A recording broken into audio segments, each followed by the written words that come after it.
Growing up, I can't count how often my grandmother scolded me because of my actions.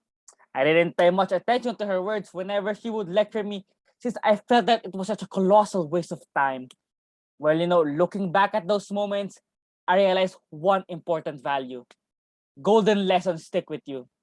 Unfortunately, I can't say the same for my fellow countrymen. As a native of any country, one of our duties is to ensure that past mistakes are not replicated in the present time so that future generations will not be jeopardized. The fact that Rizal's impact continued to align with today's society is glaring. In context, his actions were to combat the countless atrocities in his period. Today, those actions should be outdated since this is a different era already. Like a stool, Rizal's relevance rests on four arguments. First, Rizal addresses that the real Tulisanes are those who do not live in the mountains but instead in cities and towns. To this day, corruption is as rampant as ever. Constantino argued that such individuals are those who obtain income through underhanded ways, the law enforcers who abuse their power, and other heinous acts. Instead of punishing these criminals, what do? We enable them to walk away freely without spending a single night in a jail cell. It is shameful to us that several members of society think highly of such offenders. Some even ran for government positions and won. Rizal would be rolling over in his grave if he were to witness such injustices continue to remain rampant. Second, the nation's intellectual confinement is a root cause of our demise. Constantino stated that our adoption of the English language leads to the incursions of foreign culture.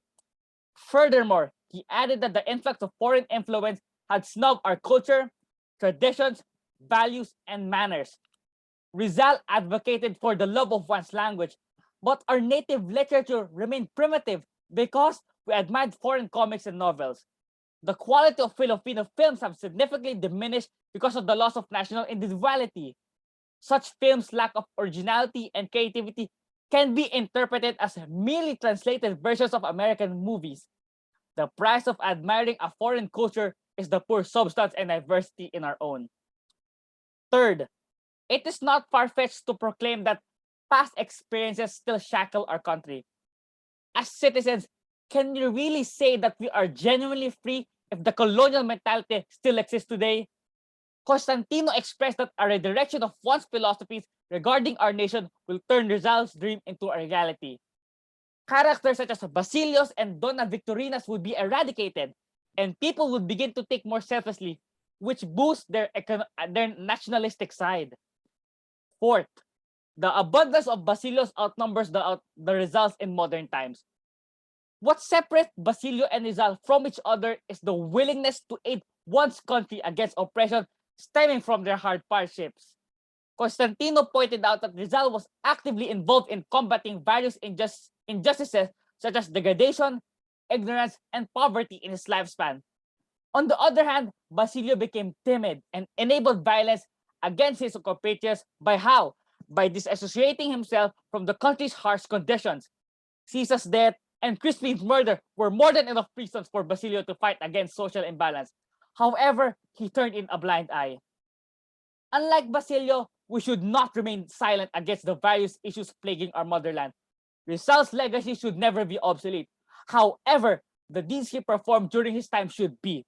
The actions of the past are never compatible today or in the future. One thing remains consistent and clear. We must begin to act. Change can never occur when we only yearn for it. As the national hero once said, to foretell the destiny of a nation, it is necessary to open a book that tells of her past.